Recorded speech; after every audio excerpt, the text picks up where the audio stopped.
Oras sa buong Kapuluan, 3 minuto na makalipas ang alas 4 ng umaga. DZRH, magandang umaga Pilipinas! Sa DZRH Radio, DZRH TV at DZRH Online. Kasama si Kuya Angelo Palmones. Magandang umaga Pilipinas!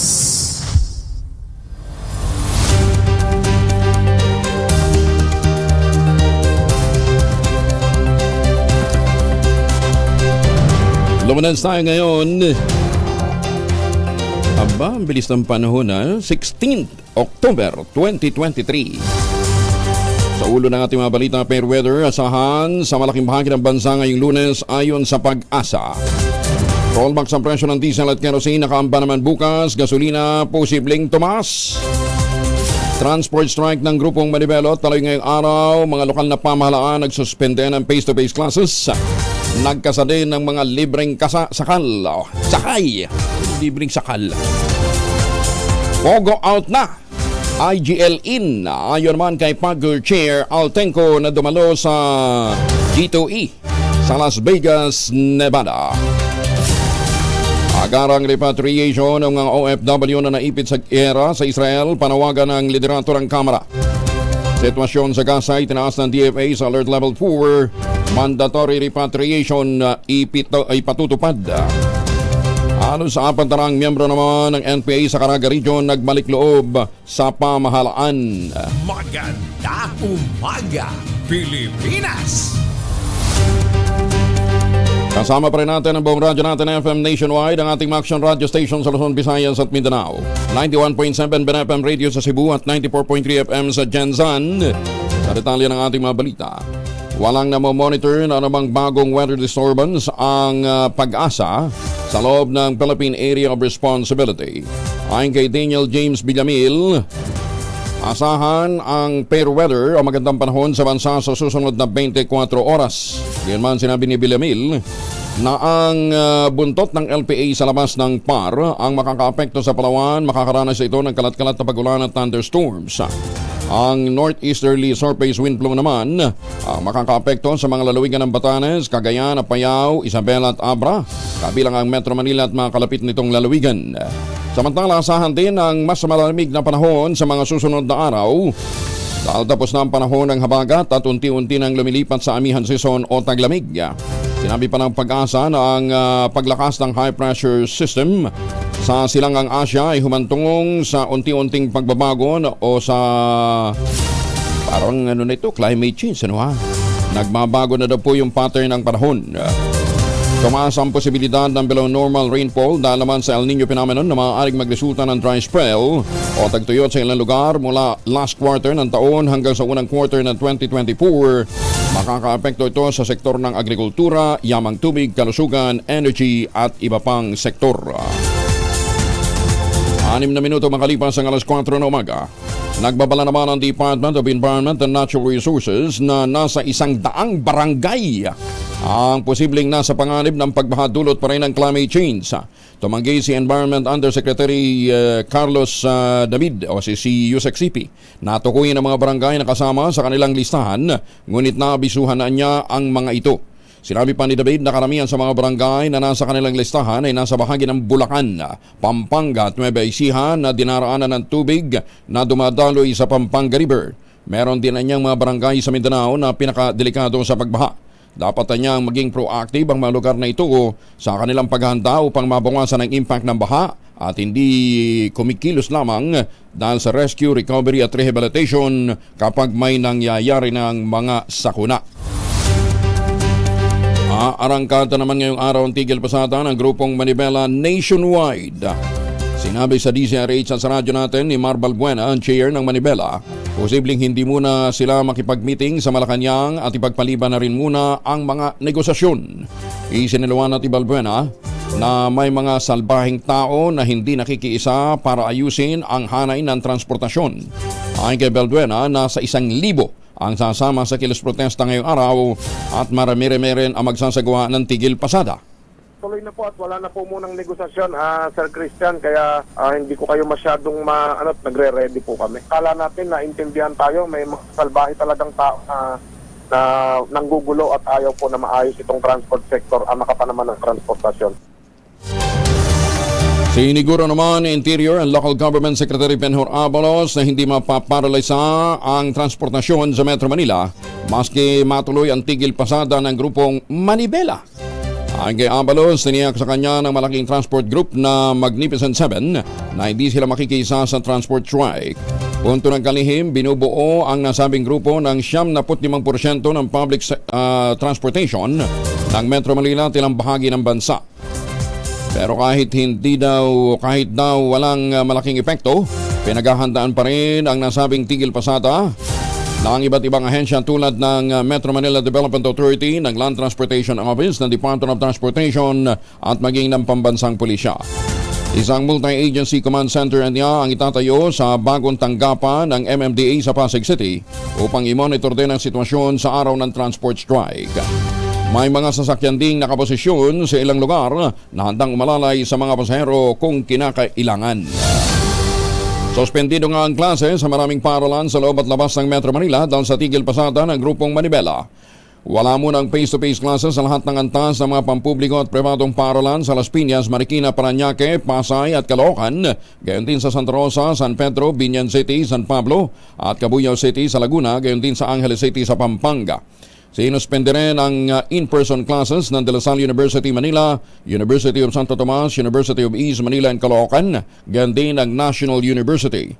Kabilang din ang San Pedro University, Manila at Rizal, gayon din ang Lyceum of the Philippines, ang Adamson University, ang Our Lady of Fatima University, Pampanga at Laguna, at lahat ng mga branch na mga campus naman ng Polytechnic University of the Philippines. Magtatalaga ang PNP ng mga pulis sa mga lugar na pagdarausan ng protesta tigil pasada ng grupong Manibela. Inimok ni PNP spokesperson Colonel Jean Pajardo ang grupo na bantayan din ang kanilang mga miyembro upang maiwasan ang anumang komprontasyon. Buon sa transport strike, magsasagawa ng paggilos ang Manibela sa harap ng tanggapan ng Land Transportation, Franchising and Regulatory Board, ganyan din sa Malacanang, kung saan ibinabalabag nila ang kanilang mga sasakyan. Ito'y bilang pagtutol sa nalalapit na deadline ng traditional jeepney phase-out, ganyan din sa manoy corruption sa loob ng LTFRB. Magkakaloob naman ang Clark Development Corporation ng libreng sakay ngayong araw hanggang bukas. Line ito na maibsan ang epekto ng transport strike sa mga riding public o mga mananakay na patungo ng Clark. Ang Attorney Agnes de Benadera, ang Pangulo ng CDC at CEO ng Clark Development Corporation. Nasa 12 buses ang magbibigay ng libreng sakay at ito'y first come first serve basis. Magsisimula ang pre-bus ride sa Clark mula alas 6 ng umaga hanggang alas 9 ng umaga at alas 5 ng hapon hanggang alas 7 ng gabi. Para makapag-avail ng libreng sakay, ipakita lamang ang company ID o government-issued ID. Bibiyahin bus mula San Fernando City, Capas, Concepcion, Angeles City, Main Gate at Mabalacat Gate hanggang Clark, Freeport. Kaya sa mga misis dyan baka ang inyong mga chikiting may pasok din. Amoy araw ba si Bonso pag-uwing galing na eskwela? Abay dahil yan sa germs sa katawan nila para labanan ang amoy araw at amoy pawis gamamit ang Shield Bath Soap regularly. Unbeatable ang Shield sa paglaban sa germs versus another brand. May shea butter na pampalambot ang kutis sa presyong abot kaya $12.50 SRP. Kaya mga misis and challenge you, subukan ang Shield Bath Soap. Galit sa sakit, may malasakit. Sulit na sulit. Bagong balita, bagong impormasyon. Kasama si Kuyang Angelo Palmones. Magandang umaga, Pilipinas! Teka muna, di ba DepEd na nagsuspende ng klase? Binawi ba? Hindi naman binawi, di ba? So walang pasok. Hindi, may pasok pero ang kinakailangan hindi face-to-face. Kung wala akong kapasidad sa face-to-face, sa online, di alam mo ng pasok, di ba? Pansamantalang ipinalit sa programang It's Showtime, nag-trending. Detalye na balita mula kay Gorgie Rula. Gorgie, good morning. Nag-trending ang It's Your Lucky Day na programang pansamalang ipinalit sa It's Showtime at nagsimula na ito noong nakaraang Sabado. Sindimulan na ang suspension ng It's Showtime ng 2 linggo, kaya ito munang programang ipinalit na kung saan ang nag-host ay sina Luis Manzano, Robbie Domingo, Melay Cantiveros, Jenica Garcia at marami pa mga kapamilya stars. Sinuportahan ng mga netizens ang programang ito na maaring mga supporters din ng It's Showtime, kaya kaagad na nag-trending ito sa X. Kuwela ang linya ni Luis na first time daw ito sa programa ng ABS-CBN na hindi pa natapos ang first episode nila ay i-announce na raw na ito ng huling 2 linggo ng naturang programa. Pero inaabangan kung mataas ang rating nito dahil marami ang nagsasabing kahit laging nagtitrending ang It's Showtime, hindi naman ito nakakalaban sa ratings ng EAT ng TVJ sa TV5 at ng Eat Bulaga sa GMA7. Kaya baka mas gusto raw ng mga manonood ang mga bagong host at bagong format ng isang noontime show. Kaya tinitignan daw kung nagre-rate itong pansamantalang ipinalit sa It's Showtime. Pero nangako naman ang mga taga It's Showtime na babalik sila after 2 weeks na mas malakas at mas marami raw silang mga pasabog. Kaya tingnan natin kung ano ang gusto ng mga manonood, itong It's Showtime na Vice Ganda o ang It's Your Lucky Day ni Luis Manzano. Mula sa kauna-unahan sa Pilipinas, DZRH, ito po si Gorgie Rula, tuloy-tuloy sa pagbabalita, tuloy-tuloy sa serbisyo, sama-sama tayo Pilipino. Maraming salamat, Gorgie. O nga naman, no? Kung umpisa pa lang, magsasara na. Huwag naman sana. Ay, nagbabalik din ang ating mahiwagang tunog. Mahiwagang tunog. Balik 1,000 ang ating premyo. Oh, parang ang hirap sagutin, ano ha? Sa totoo lang, hindi ko rin alam pa kung ano yan. Pero doon sa ating huli, ang mahiwagang tunog natin ay napanalunan ni, hindi ko nga pala na-anunsyo, kung sino yung ating winner. Ano nga ang pangalan ng winner natin? Congratulations. Ayan ha. Ang pangalan nito ay si Geraldino Quintans ng North Caloocan, Quezon City. Ayun. Ang sagot lamang ho doon ay rep magnet na idinidikit sa refrigerator. Siyempre, di ba rep magnet? Idinikit sa refrigerator. Kaya sabi natin, pagka bumibiyahe kayo, madalas hinahanap nyo po ito. Ayan. Yun po yung sagot ng ating nakalipas na mahiwagan tunog. Ayan. Congratulations kay Geraldino. Ano pangalan nito? Kitansa. Magkano premyo nito, Malu? 4,000, ano? 4,300. 4,000 na dali niya. Magandang umaga, Pilipinas! Okay, hindi pa doon napapadala dahil wala siyang GCash. Ayan, para ko naman sa ating bago mahiwagang tunog, kailangan sundin ang tamang format ng pagte-text, empty space, name slash, address slash, contact number slash, at ang inyong sagot. Isang beses lamang po maaaring mag-text sa ating text line gamit ang inyong mobile number. Ang inyong pong papadala ng sagot ay 0919-282-6485. Magandang umaga, Pilipinas! At para ho naman sa mga may lakad dyan, pagbaunin ng inyong mga chikiting, ang inyong mga kapamilya, ang inyong mga kapuso, mga kaabdo, kaatay, ang mga mahal sa buhay ng family alcohol. Dalawang formulation ng family alcohol na pwede natin pagpilian. Yung family 70% isopropyl alcohol, especially prepared for clinics, hospital, pharmacies, laboratories, pero okay na okay din po sa mga households. Very effective sa disinfection at sterilization. Ganyan ang bagsik ng family, 70% isopropyl alcohol. Yun namang mabangong family wrapping compound improved alcohol, yun ho yung mabangong isopropyl alcohol na ginagamit ng mga masahista, mga barbero, mga doktor, mga nurse, mga kumadrona. Maganda umaga sa ating mga kumadrona. For sponge, bathing, and other cleansing purposes. Family wrapping alcohol parang DZRH subok na sa mahabang panahon, mabibili sa namang butik at convenience stores nationwide. Family wrapping alcohol, hindi lang pampamilya, pang sports pa. Tuloy tayo sa mga balita. Itinaas na ng Department of Foreign Affairs sa Alert Level 4 ang sitwasyon sa Gaza. Sa gitna ito ng tumitinding gyera sa pagitan ng Israel at ng mga Hamas militants. Nangangahulugang mandatory, obligado na ang lahat ng mga Pilipinong lumikas sa lugar.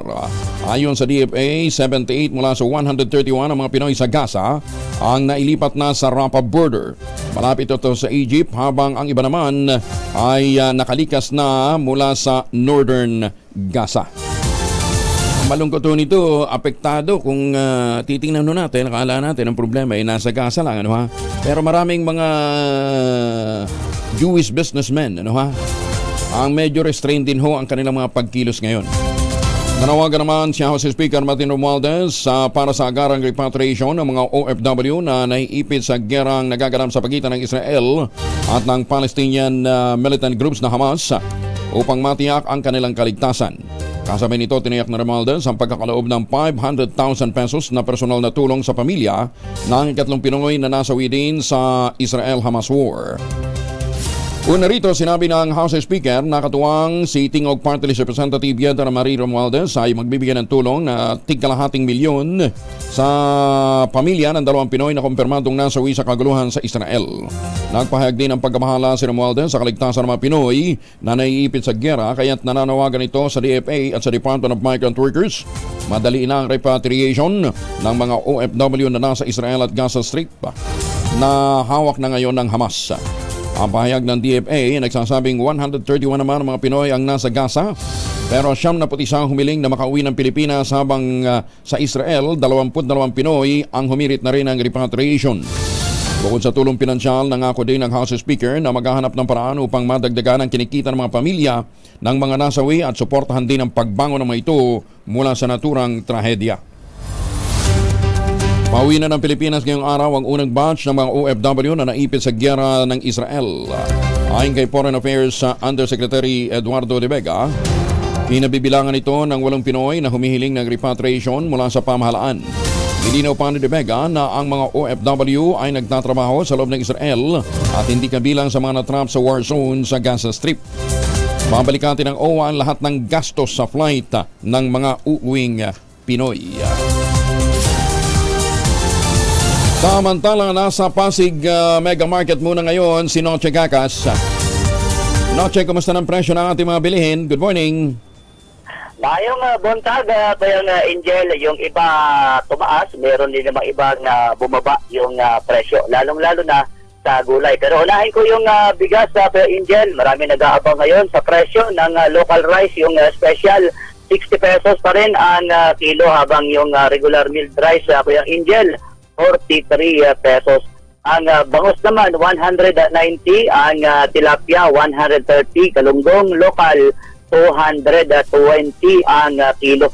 Ang beef wrap naman, Kuya Angel, 440 ang kilo. Yung beef brisket, 380.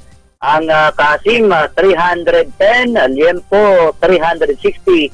Habang yung whole chicken, 175 pesos ang kilo. Ang itlog, medium size, bawat isa, 7 pesos and 50 centavos. Ang palaya, Kuya Angel, 90, sita 100, pechay native 80, kalabasa 55, yung talong 70 at yung kamatis na tumaas na sa 100 ang kilo. Ang carrots naman, 150, ang bichuelas, yung tinatawag na baggy beans, 100, white potato, 200 ang kilo, yung pechay bagyo 120, habang ang sayote 60 pesos. Ang sibuyas pula naman, yung local 140 ang kilo, yung garlic imported 130, yung luya 150, habang ang siling labuyo hindi na talaga bumababa, nakapako na lang sa 450 ang kilo. Kalamansi 80, lakatan tumaas na sa 100 ang kilo, latundan na 80, ang papaya solo 45, habang yung mangga 200 ang kilo galing Davao. Ang sugar white naman o yung puting asukal 86 pesos.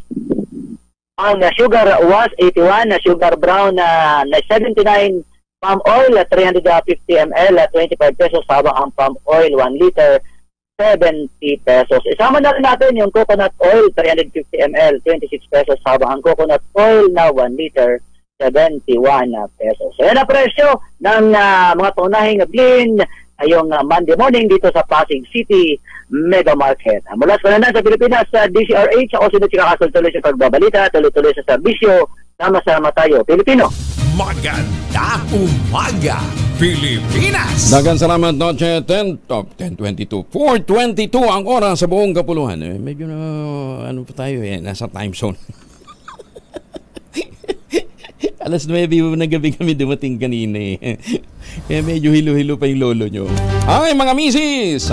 Aming araw ba si Bonso pag-uwi galing ng eskwela? Abay dahil yan sa germs sa katawan nila para labanan ng amoy araw at amoy pawis gamamit ang Shield Bath Soap regularly. Ang beatable ang Shield sa paglaban sa germs versus another brand by Shea Butter na pampalambot ng kutis sa presyong abot kaya 12.50 SRP. Kaya mga misis ay challenge show subukan ng Shield Bath Soap. Galit sa sakit may malasakit, sulit na sulit. Engineer pinagbabaril patay sa bayan ng Albuera, Leyte. Detalye ng balita mula kay Jimmy Angay-Angay, RH32. Maupay nga agad, Jimmy. Isang inhenyero pinagbabaril patay sa bayan ng Albuera, Leyte. Kilala ng PNP ang biktima si Calobed, 52 anyos, may asawa, residente ng Barangay Santo Niño, Barangay Poblacion, Albuera, Leyte. Hindi naman nakilala ang sospek na armado ng baril na gumawa ng krimen. Nangyaring insidente sa Barangay Poblacion, Albuera, Leyte. Sa investigasyon ng PNP, nakaupo ang biktima habang nanonood ng kanyang tablet nang biglang pagbabaril ng sospek hanggang sa mamatay. Tinamaan sa iba't ibang bahagi ng katawan ng biktima at itinakbo sa ospital, subalit idiniklara na dead on arrival ng attending physician. Agad naman nagsagawa ng hot pursuit operation ang kapulisan para mahuli ang sospek. Mula sa Action Radio Tacloban, ito si RH32 Jimmy Angay-Angay. Tuloy-tuloy sa bagbabalita, tuloy-tuloy sa serbisyo, sama-sama tayo Pilipino. Dagang salamat, Jimmy. Karagdagang security forces siniling na i-deploy sa Abra dahil sa tumitinding insidente na may kaugnay naman sa barangay at SK elections. Detalye na balita mula kay Romy Gonzalez sa RH41. Romy, na imbag na bigat. Nanawagan sina Abra Governor Dominic Valera at Vice Governor Joy Bernos sa pambansang pamahalaan na magpadala ng karagdagang security forces sa lalawigan ng Abra. Ito'y upang pagandahan ang napipintong paglaganap ng election-related violence bago ang barangay at Sangguniang Kabataan election.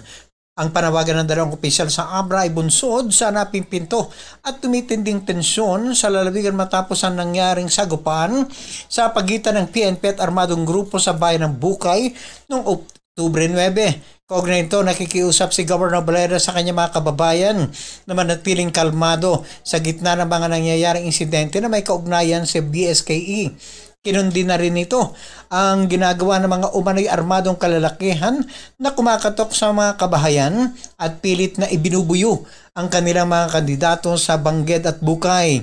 Hiniling ni Valera sa PNP at AFP na mag-deploy ng karagdagang pwersa sa Abra upang matiyak ang malaya, tahimik, matiwasay at kapani-paniwalang BSKE sa Oktubre 30.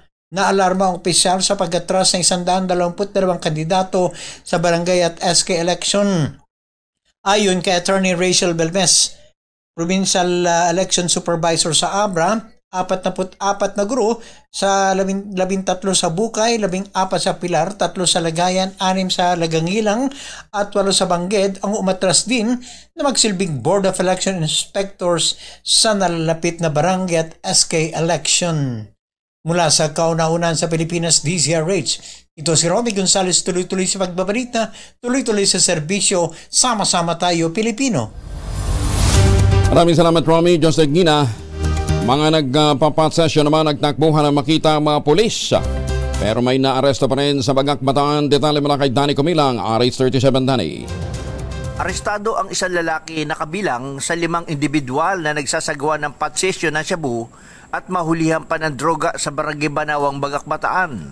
Sa ulat ni Bagak Chief Major Francis Jimenez, ang suspect na naresto na kanyang mga tauhan sa pamumuno ni Deputy Police Lieutenant Art Stanley Buslig ay kinilala ito na si Ricardo Flores del Rosario alias Singkol, 23 anyos, residente ng Barangay Pag-asa, Bagak.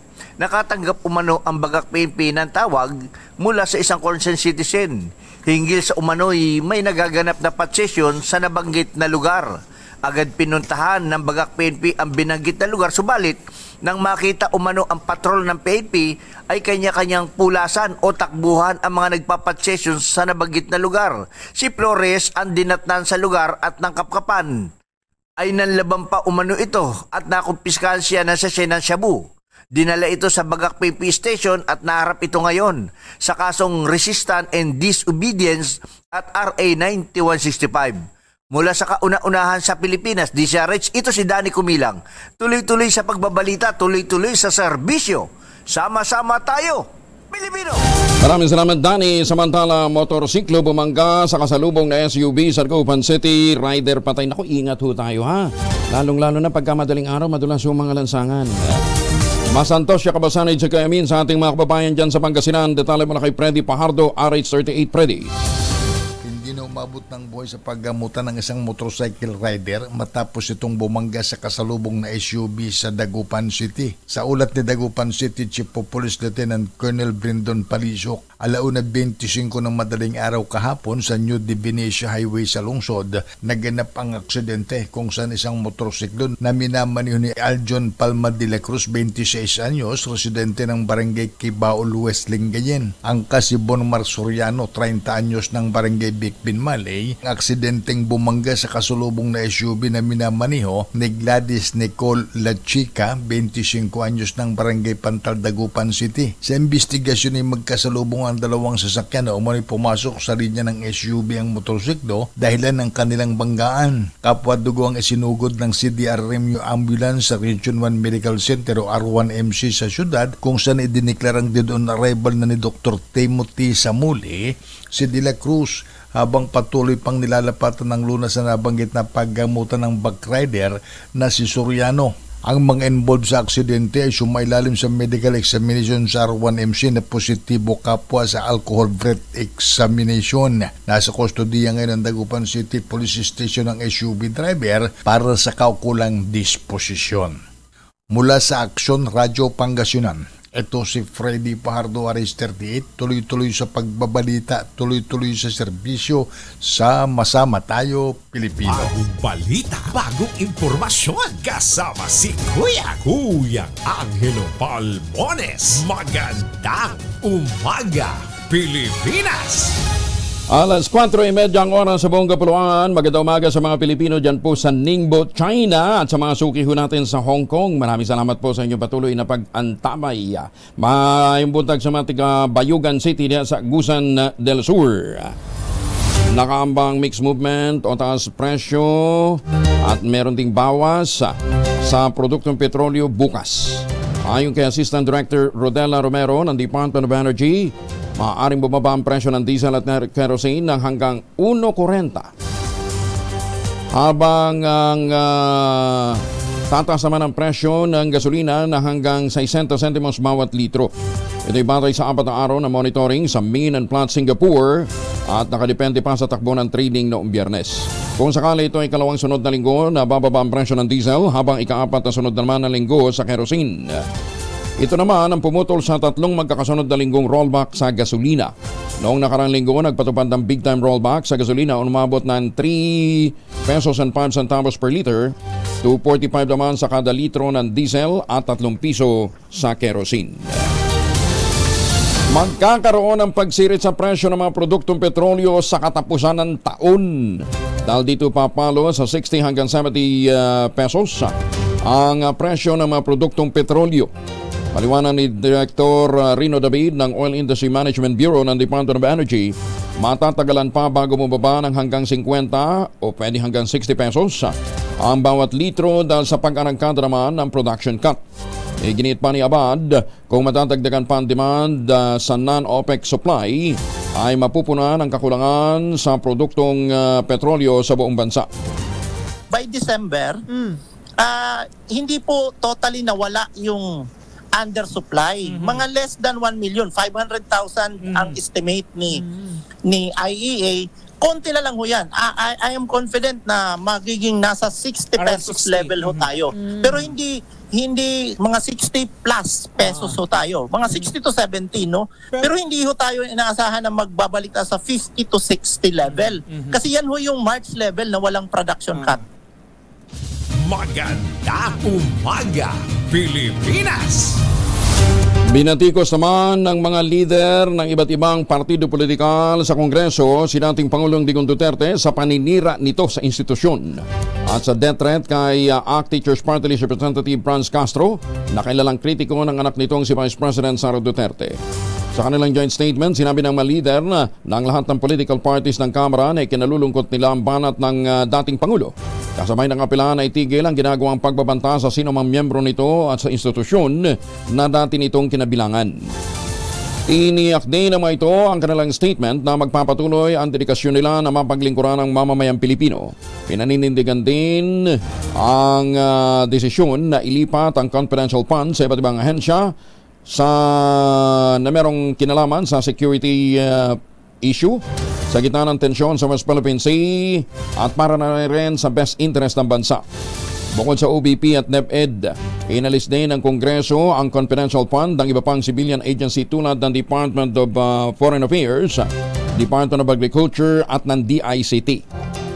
Kaugnay ng banat ng dating Pangulo sa extraordinary and miscellaneous funds ng Kamara, nilinaw nila na ito ay alokasyon para sa mga opisyal na trabaho ng institusyon at ito ay sumailalim sa pagsusuri ng Commission on Audit. Samantala, ang Kamara hinihintay pa resulta ng investigasyon ng DICT sa hacking incident naman sa website ng Kamara. Detalye ng balita mula kay Manang Milky Rigunan, RH12. Manang Milky. Patuloy ang koordinasyon ng Kamara sa Department of Information and Communications Technology sa investigasyon matapos mahak ang website ng House of Representatives. Kinumpirma ng House Secretary General Reginald Velasco na nagkaroon ng hindi otorisadong pag-access sa website ng Kamara kahapon ng umaga. Ayon kay Velasco, bukod sa DICT, naipaugnay na sila sa Cybercrime Investigation and Communications Technology at iba pang mga law enforcement agencies. Umaapela ng pasensya at pangunawa si Velasco sa publiko habang ginagawa ang mahakbang para maisaayos ang website. Sa homepage ng congress.gov.ph, mababasa ang "You've been hacked, have a nice day." Sinundan ito ng karikature ng lalaking tumatawa at may mensaheng "Happy April Fools" kahit October pa lamang, hacked by Three Musketeers, 15 October 2023, 11:31 a.m. Una rito na-hack ng Medusa ransomware ang website ng PhilHealth at base sa mga investigasyon, maraming data ang nakompromiso kabilang ang mga miyembro nito. Para sa kauna-una sa Pilipinas, DZRH, ako si Milky Rigunan. Tuloy-tuloy sa pagbabalita, tuloy-tuloy sa serbisyo, sama-sama tayo, Pilipino. Magandang umaga, Pilipinas! Maraming salamat, Manang Milky. Mga mamis, pwede tayong mag-laundry day today. May kunot na naman dahil sa makapit, madikit at malupit naman siya. All you need is pride.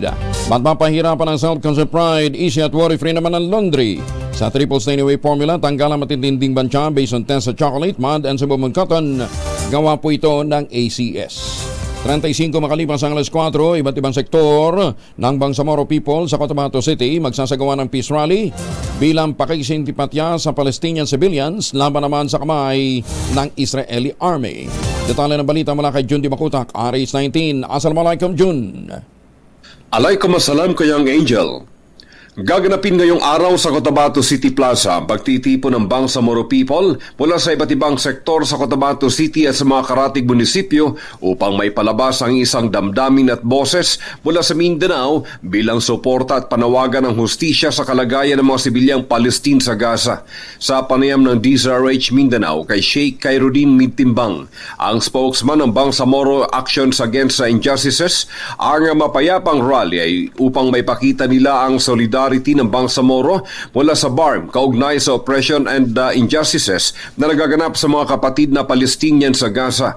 Sa pahayag naman mula kay Media Affairs Committee Bangsamoro Actions Against Injustices, Bobby Benito, magkakaroon ng iba't ibang speakers sa nasabing rally na tatalakay sa pakikiisa at panawagan ng hustisya sa sinasapit ng mga kapatid na Palestine, lalo na ng mga kabataan, matatanda at kababaihan sa kamay ng Israeli Defense Force. Inaasahan namang dadalo sa nasabing peace rally ang mga attendees mula sa hanin ng mga kabataan, mga kababaihan, religious leaders at akadim. Sa nasabing peace rally, umaasa mga attendees na may parating sa Palestine community ang mensahe ng pakikisimpatiya at suporta ng mga constituent mula sa Bangsamoro people ng BARM. Mula sa kaununahan sa Pilipinas, DZRH, ako si RH19, Jun Di Makutak, tuloy-tuloy sa pagbabalita, tuloy-tuloy na serbisyo, sama-sama tayo, Pilipino. Sukran, Jun. Posibleng matagalan pa ang pag-uwi ng labi ng mga Pilipinong namatay sa gyera sa Israel. Ayon kay OWA Administrator Arnel Ignacio, maaaring abutin pa na higit 1 linggo ang pag-uwi sa mga labi. Pinag-aaralan pa ng otoridad ang mga paraan para ma-repatriate ang mga labi sa lalong madaling panahon. Una nang kinilala ng DFA ang mga nasawing Pinoy na sina Loretta Alacre, caregiver mula Negros Occidental. At saka itong si Angeline Aguirre, isang nurse. Yan din si Paul Vincent Castelby, 42 anyos na isa ring caregiver. Asahan naman ang pagigting ng police visibility sa Entertainment City. Ito matapos makatanggap ang Philippine National Police ng 8 patrol car mula sa Bloomberry Cultural Foundation Incorporated, ang charitable arm ng Bloomberry Resort and Hotel Incorporated. Isinagawa ang turnover ng donasyon ng patrol car matapos aprobahan ng BFCI ang pagpapalabas ng 10 milyong piso para sa pambansang pulisya na pambili ng 6 na unit ng 2023 Corolla Altis at 2 units naman ng 2023 Innova. Ayon kay BCFI President Donato Almeda, malaking tulong ang patrol car sa Southern Police District para mapalakas ang police operations at ito ay sa paligid ng Entertainment City at sa mabilisang pagresponde sa mga security concerns. Nais naman ni Senator Bongo na tiyakin ang Kongreso na may sapat ng pondo ang 5 taong mental health program ng Department of Health upang masolusyonan ang lumalaking bilang ng mga mental health issues sa bansa. Ang panawagan ay ginawa ni Senator Go, ang chair ng Senate Committee on Health, kasabay ng pagpupursige na magkaroon ng matagumpay na paglulunsad ang 5 taong mental health program ng Department of Health para sa 2024 hanggang 2028. Ang tinutukoy ni Senator Go ay ang Philippine Council for Mental Health Strategic Framework, ang komprehensibong plano ng naglalayong tugunan ang iba't ibang mental issue sa Pilipinas. Ayon sa Senador, ang kalusugan ng isip ay isang mahalagang bahagi ng holistic sa kalusugan at kailangan tratuhin sa parehong level ng atensyon, lalo na sa mapanghamong panahong katulad ngayon. Dumadami ho ang mga kaso ho ng suicide. Samantala, gasto sa kampanya ng mga kandidato sa eleksyon dapat naman daw taasan. Aba, detalye na balita mula kay Raymond Adpas, Aris 28. Raymond. Panahon na upang taasan ang itinatakdang gastos ng mga kandidato sa panahon ng eleksyon. Ito ang paniniwala ni Senador Manuel Lito Lapid kasunod ng inihay na Senate Bill No. 2460 upang amyendahan ang Republic Act No. 7166 o ang Synchronized National and Local Elections and 4 Electoral Reforms Act of 1991 at itaas ng election expenses. Paliwanag ni Lapid, hindi na makatotohanan ng 3 piso hanggang 10 piso bawat botante na itinatakdang gastos. Kailangan na itong itaas dahil sa epekto ng inflation. Napipilitan lamang ang mga kandidato at mga partido na hindi magdeklara ng totoong gastos o mag-under-report sa expenses dahil sa umiiral na batas. Batay sa panukala ni Supremo, dapat ay itaas sa 50 pesos kada botante para sa presidential candidate, 40 pesos sa Vice President at 30 pesos naman para sa mga senador, district representative, governor, Vice Governor, Board Member, Mayor, Vice Mayor, Councilor at Party List Representative. 5 piso pa din sa mga independent candidate. Itataas naman sa 30 pesos bawat botante para sa gastos ng mga political parties mula sa dating 5 piso. Gate ni Lapid, matagal na nitong isinusulong na simulan pa noong 16th Congress. Dahil kung ito ay napaagang naging batas, ay mapapakinabangan na sana ng mga kandidato sa barangay at SK election sa Oktubre at 30. Para sa kauna-unahan sa Pilipinas, DZRH, ito si Raymond Adpas, tuloy-tuloy sa pagbabalita, tuloy-tuloy sa serbisyo, sama-sama tayo, Pilipino. Maganda umaga, Pilipinas! Maraming salamat, Raymond. Pero sa lahat ng ating mga ihahalal na mga barangay official, isipin naman din natin kung paano tayo makakabuo ng mga programa na susuporta sa mga lokal na sa ating mga lokal na pamahalaan, sa ating pong mga magsasaka. Ayan, halimbawa, itong ginawa ho ni Governor Helen Tan dyan po sa mga magniniyog sa lalawigan ng Quezon. Sa tulong po ni Dr. Helen Tan, naka-access sila sa mga magagandang planting material ng kakao galing Davao. Kaya meron ho sila ngayong tangerine chocolate. Available sa 0919-095-5935. Sabi nga po ni Dr. Helen Tan, tangkilikin natin ang mga gawang Pilipino. Tangkilikin natin yung produkto ho ng ating mga magsasaka para lumakas ang ating MSMEs at lumakas din po ang ating ekonomiya. Ayan, Tangerine Chocolate, meron humahigit 10 variants.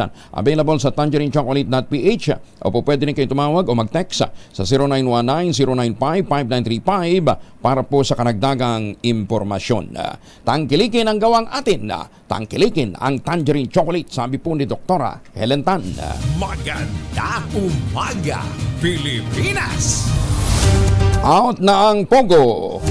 IGL na lang. Ayon kay PAGCOR Chair Alejandro Tenco, na kadadalo lamang sa isang gambling summit na ginanap sa Las Vegas, Nevada sa Amerika. Inihayag nito ang pagbabago ng label para sa offshore gaming industry at mga negosyo sa bansa. Pinili ni Altenco ang Global Gaming Industry Publication na Inside Asian Gaming upang ibalita ang pagbabago sa pangalan at acronym.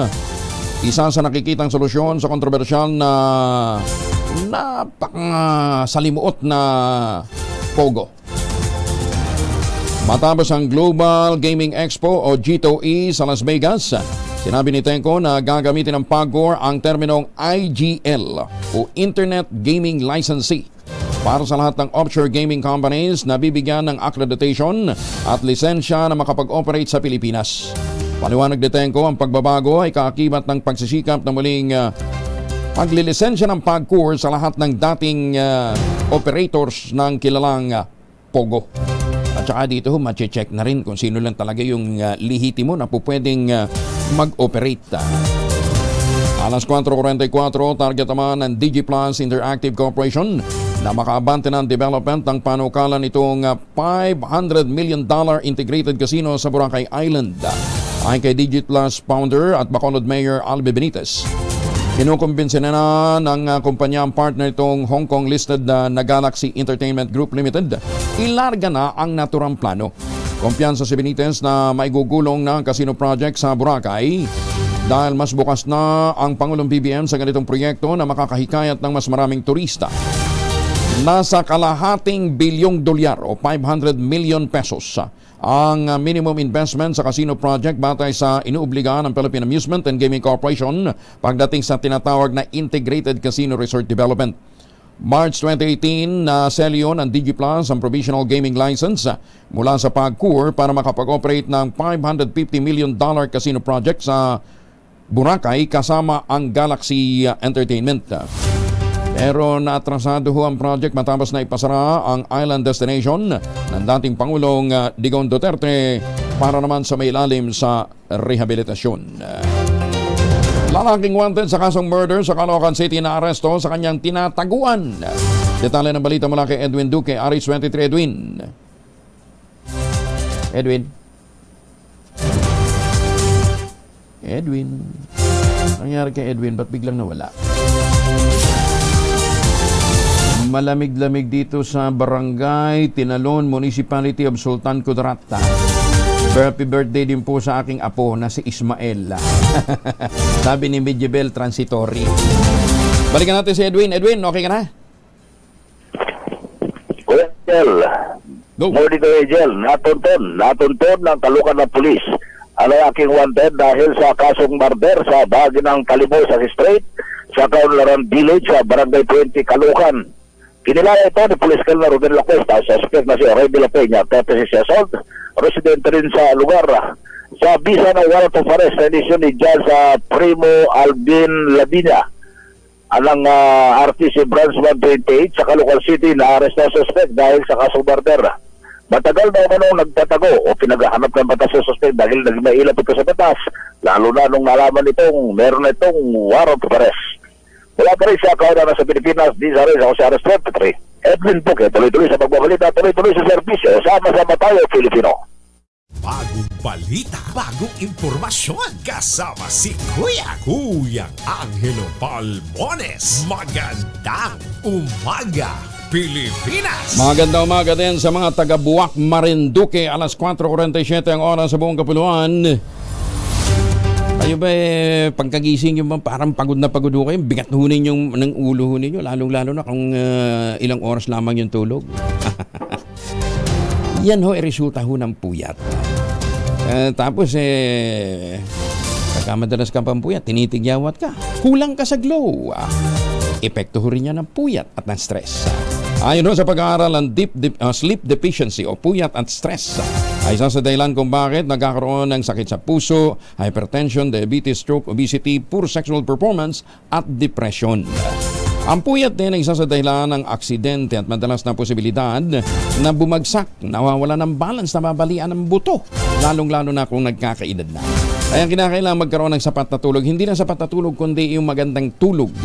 Pagka magandang tulog, magandang gising. Yan, ha? Diyan natin kinakailangan ang kauna-unahang postbiotic food supplement ng Pilipinas. Ito po ay nagtataglay ng mga ingredient na postbiotic. Dinevelop po ito ng mga dalubhasa mula sa Japan. Ang tawag po dito sa Pilipina ay Ultabio.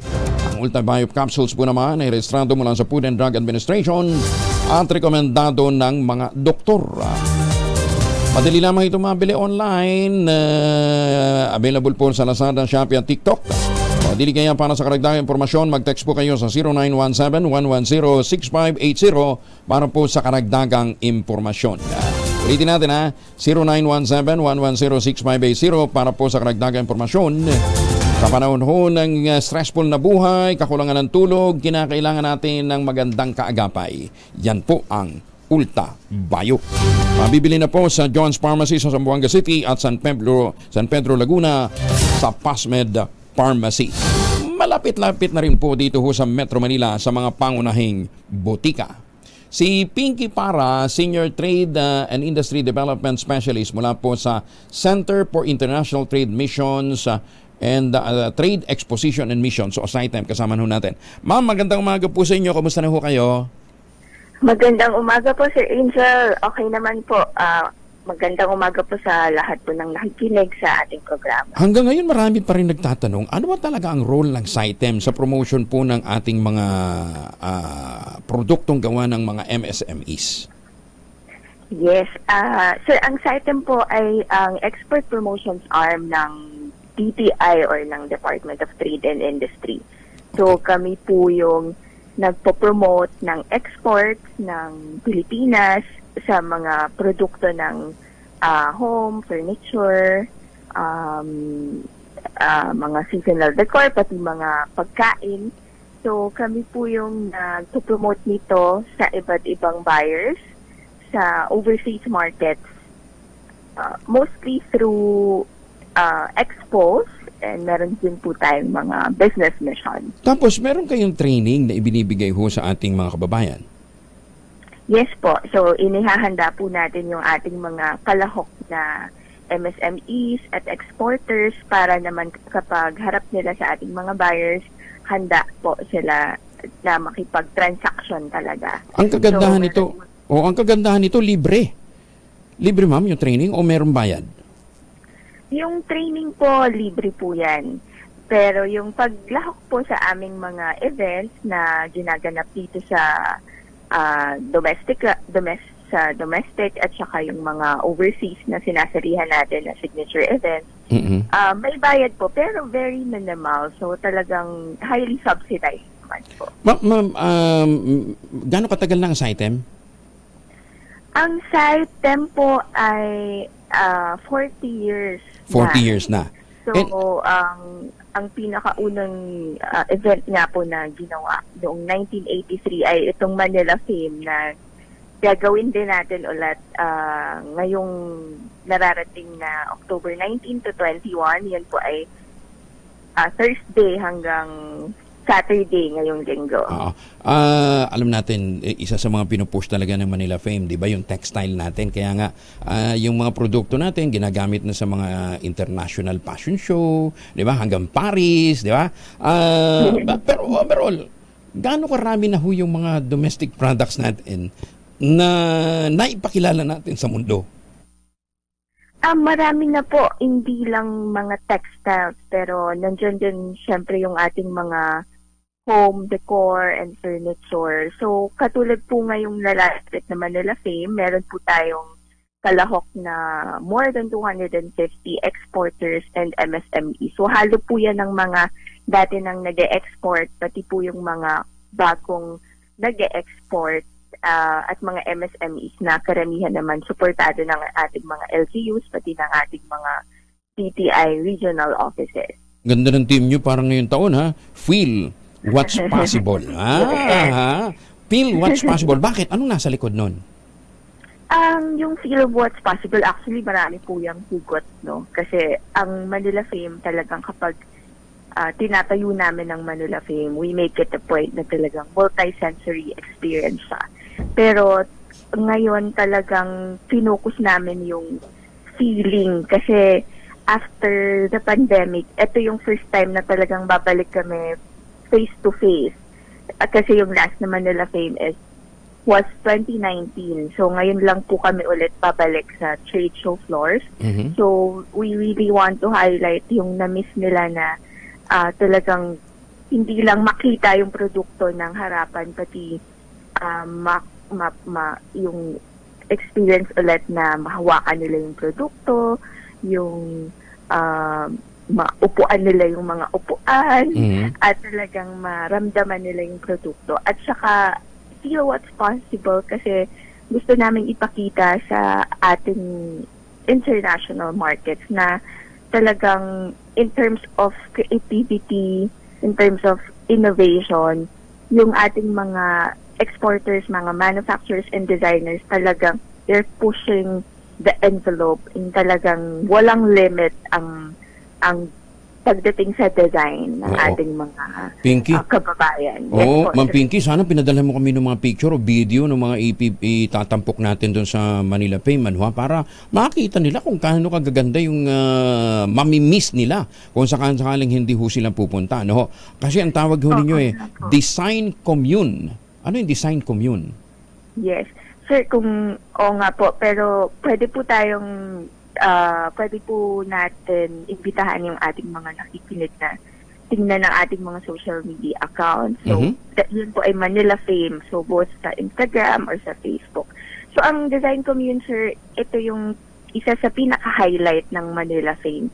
Kasi dito namin tinatampok yung mga bagong produkto na dinevelop. So, lahat ng produkto na makikita dito sa setting na ito po ay isang setting sa Manila Fame. Makikita po nila yun dito. Ito yung talagang first na produkto ng ating mga companies na ilo-launch. Dito po nila yun makikita sa Design Commune. Ba? Sino mga pipicture natin? Sa Manila Fame po, andyan po ng ating mga exporters. Hindi, sinong artist? May mga kilalang artist ba talagang ibibida tayo? Sa Design Commune, sir, ito po yung mga produkto na dinesign ng ating product specialists, sila Rita Nazareno and Gabby Lichaco and also Tony Gonzalez. So sila po yung nag-design ng mga produkto para sa ating mga kalahok na manufacturers and MSMEs na sumali dun sa product development program po natin. Tapos, pag pumunta ka ng Manila Fame, not necessarily sa website, sa mismong exhibit, makakabili ka ng mga items? Ang Manila Fame po, ito po ay talagang sourcing event. So, talagang ang Manila Fame ay ginagawa po namin para sa mga trade buyers o yung mga businesses din na bibili ng produkto na wholesale or bulk. Pero syempre open din po to sa general public o yung mga gusto lang na mamili ng retail pa isa-isa. Yung may mga companies naman po na talagang nag-entertain lalo na sa huling araw kasi syempre mga samples pwede na talaga nilang ibenta. Okay, Ma'am Pinky, paano makakasali sa Manila Fame? Yes po, Sir Angel. Kasi po ngayon po, sarado na po yung ating pre-registration sa website. Pero pwede pa rin po silang pumunta sa World Trade Center. That's on October 19 to 21. Magsisimula po ang expo, ang show, ng 9 a.m. hanggang 6 p.m. Pwede pa rin po silang mag-register pagdating na sa venue. Okay. Anyway, lahat ho ng mga traders, o kahit yung mga nag-export, o kaya yung mga, anong tawag natin doon, yung mga consolidators, ito yung pagkakataon ninyo na makatulong din ho sa pag-i-export. Actually, hindi makatulong. Pagkakataon yung mag-export ng dekalidad ng mga produktong gawang Pinoy. Manila Fame, gaganapin po ang live exhibit dyan po sa saan nga to, ma'am? World Trade Center. World Trade Center. Sa World Trade Center, mag-uumpisa sa October 19 po. 220. Okay. So Thursday this week. Okay, Thursday. Thursday this week. Puntahan ho ninyo para magkaroon ho kayo ng pagkakataong makakita ng mga dekalidad na produktong pwede ho ninyong i-export o dili kayo gamitin o pangregalo ngayong pong Pasko. Ma'am Pinky, paki-invite uli yung ating mga kabayan, lalong-lalo na yung future na mga exhibitor siguro, paano sila sasali? Siyempre po ngayong panahon na to, kasado na po yung ating mga kalahok na exhibitors, no, sa Manila Fame. Pero syempre yung mga nag-aspire naman na sumali din sa susunod na mga editions, iniimbitahan po namin kayo para makita nyo naman paano namin ginagawa at makausap namin kayo at para sa susunod kayo naman po yung kalahok. And sir, maliban po dun sa mga binanggit ninyo na mga consolidators, mga kapwa exporters, iniimbitahan din namin yung ating mga local trade buyers. So, kung kayo po ay wholesaler, retailer, distributor, o kaya kayo ay may hotel or real estate, kung kayo ay architects or interior designers, ito rin po yung pagkakataon po ninyo na magtangkilik ng sariling atin. Although we are an export promotions agency, syempre, gusto din natin na yung ating mga kababayan at yung mga businesses dito sa Pilipinas, yung produkto din natin, yung ibibida or yung ating tatangkikin. Ma'am, paano nakikipagkita naman natin yung mass production ng China, no ha? Kadalasan yun din yung mga binibenta sa mga malalaking stores dito sa Pilipinas, ano? How are we competing in terms of prices? Well, sir, sa totoo lang, hindi talaga natin kaya mahirap, ano ha? Sa mga katulad ng China, at yung ating mga competitors din, yung ating at ibang neighboring countries sa ASEAN. Pero in the last 40 years na we have been doing Manila Fame, may mga buyers talaga na bumabalik pa din. At ang ating edge talaga, yung quality ng mga produkto, yan yung mga mahihirapan talaga silang gayahin. At saka yung kalidad ng produkto, yung kumbaga pulido ng produkto, at saka iba kasi sir yung pakikipagtungo ng ating mga Pilipinong exporters. Iba yung relationship building sa ating mga trade buyers. Kaya nga kadalasan mas tinatangkilik po ng mga European countries itong mga produktong gawa ng mga Pilipino.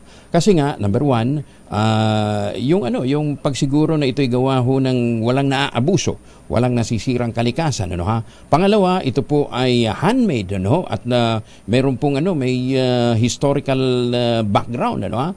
Yun yung mga yung mga hinahanap, at talagang galing po sa mga indigenous material. So, para ho sa ating mga kababayan, antabayanan po ninyo ang pagsisimula ng Manila Fame sa World Trade Center sa October 19. Ma'am Pinky, padala nyo pa kami nung mga picture o video ng mga ipipicture natin para masulungan din ho natin ang ating mga MSMEs. Maraming salamat po. Sige po, wala pong problema, sir. Magandang umaga po. Si Pinky Para mula po sa Trade Industry Development ng SITEM. Magandang umaga, Pilipinas! Ito naman, hindi na SITEM. Nandyan na lang ho sa Central Luzon. Napakalapit lamang po. Ang inahandog po sa atin ng Westchester Realty ay ang kanilang mga proyekto dito po sa Sibera Mabalacan, Sibera Bacolor sa Mira, at saka yung Sibera Prestige. Magpapasko, kaya ang alok ho nila 20,000 pesos all-in down payment pa rin, plus at chance sa manalo ka ng brand new car. Kaya pang hinihintay ho ninyo, makipag-ugnayan sa 0996-501-5555 o dili kaya sa 0947-434-5555. Ito pa rin ang pangarap na magkaroon ng sariling bahay sa presyong abot kaya. Ang kagandahan ho nito, dahil ready for occupancy na ho yung mga unit, hindi kinakailangan maghintay pa ng pagkatagal-tagal bago ho ninyo ma-occupy yung bahay ho ninyo. With 20,000 pesos all-in down payment, lipat bahay ka na kagad pagkatapos po ng take-out ng Pag-ibig Housing Loan mula po sa Pag-ibig Fund. Magandang umaga, Pilipinas! 2 minuto na makalipas ang alas 5 ng umaga. Bagong balita, bagong impormasyon. Kasama si Kuyang Angelo Palmones. Magandang umaga, Pilipinas! Ay, magandang umaga sa mga Pilipino dyan po sa US of A, sa Canada. And then sa mga suki natin dyan sa Cebu. Sa Cebu po yan. Sa mga taga Davao, mga taga Kinapawan City. Ito muna lagi ng panahon mula sa Pag-asa. Kasama natin si Kaobet Madrina. Kaobet, magandang umaga.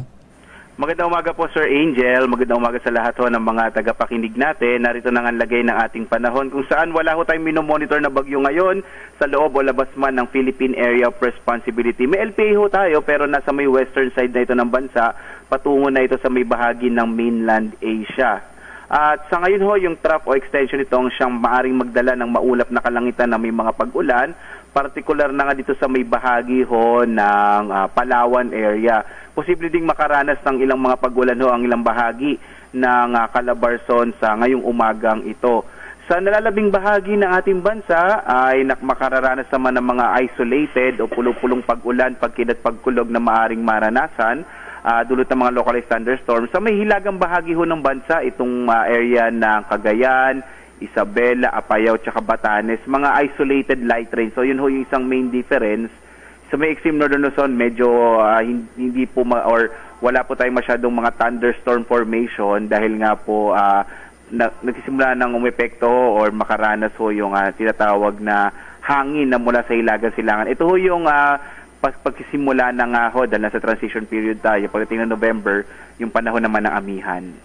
So, yan ho, ang ating ngayon nasa magiging lagay ng panahon sa araw na ito. Sir Angel, mula sa Pag-asa, Weather Forecasting Center, Obet Badrina, salamat po. Ayan, maaga makakauwi si Kaobet Badrina para maglabada. Kaobet, thank you, maraming salamat. Magandang umaga.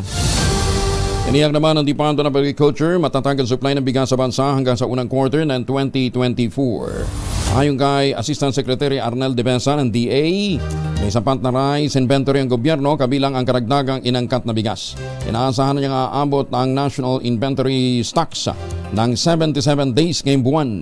Tataas hanggang 94 days sa Nobyembre dahil sa patuloy na anihan ngayong panahon ho ng tag-ulan. Sinabi pa ng opisyal na may mababa na o may mabibili pa rin na 41 hanggang 45 pesos per kilo ang itinitindang lokal na bigas sa mga merkado sa pagsisimula naman ng wet season harvest. Simula naman bukas, tataas na ang toll fee ng Subic-Clark-Tarlac Expressway o SCTEX. Inanunsyo ng North Luzon Expressway Corporation, inaprobahan ng Toll Regulatory Board ang 64 centavos na taasingil sa kada kilometro.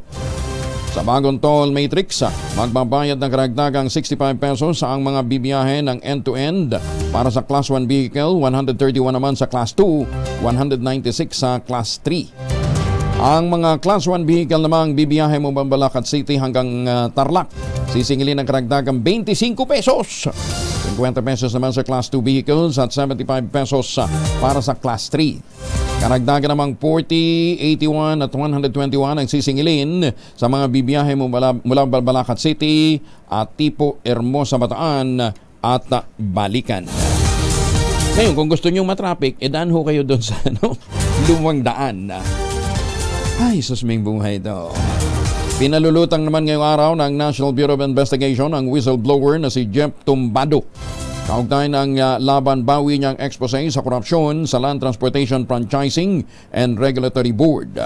Ayon kay DOJ spokesperson Miko Clavano, natanggap na ni Tumbado ang inisyong sampinan ng NBI. Sinabi ni Clavano na inaasahang magpepresenta si Tumbado ng may ebidensya ng kanyang akusasyon. Obligado niya ang dating LTFRB aide na sumipot sa NBI dahil kung hindi ay maaari naman siyang maparusahan. Matatandaan na ibinunyag ni Tumbado ang umano'y 5 million pesos na lagayan sa LTFRB, kapalit ng prangkisa, special permit at maraming iba pa. Pero ilang araw nang lumipas, binawin nito ang aligasyon at sinabing resulta lamang ito ng pabigla-bigla niyang desisyon at magulong isip. Magandang umaga, Pilipinas! Magandang umaga sa mga taga-Malabon. Baka kayo may mga importanteng lakad, pagbaunin yung mahal sa buhay ng family alcohol, Dalawang formulation ng family alcohol na pwede nating pagpilian. Yung family 70% isopropyl alcohol, especially prepared for clinics, hospital, pharmacies, laboratories. Pero okay na okay din po yan sa mga households. Very effective sa disinfection at sterilization. Ganyan po ang bagsik ng family 70% isopropyl alcohol. Maghapon man natin gamitin, walang problema. Hindi po manunuyo ang ating mga kamay dahil meron po naman itong moisturizer. Yun namang mabangong family wrapping compound improved alcohol. Yun po yung mabangong isopropyl alcohol na gamit to ng mga masahista, mga barbero, mga doktor, mga nurse, mga kumadrona. For sponge bathing and other cleansing purposes. Family wrapping alcohol parang DCRH subok na sa mahabang panahon, mabibili sa namang butik at convenience stores nationwide. Family wrapping alcohol, hindi lang pampamilya, pang sports pa. Diyos marahing aga sa ating mga kababayan dyan po sa Region 5. Kasama natin si Miss Mabel Iscueta, Provincial Director naman ng DTI Catanduanes. Director, magandang umaga po sa inyo. Kumusta na ho kayo? Good morning po. Good morning sa inyong lahat. Sir Angel. Oo, long time no see.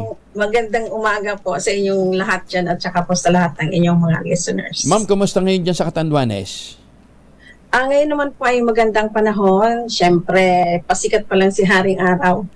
At so far po, medyo malamig na rin sa ngayon. Hindi na ganun kainit katulad po ng mga nagdaang buwan. Kumusta ho ang bentahan natin ng pansit bato? Ay, pansit bato. Diyan sa Catanduanes.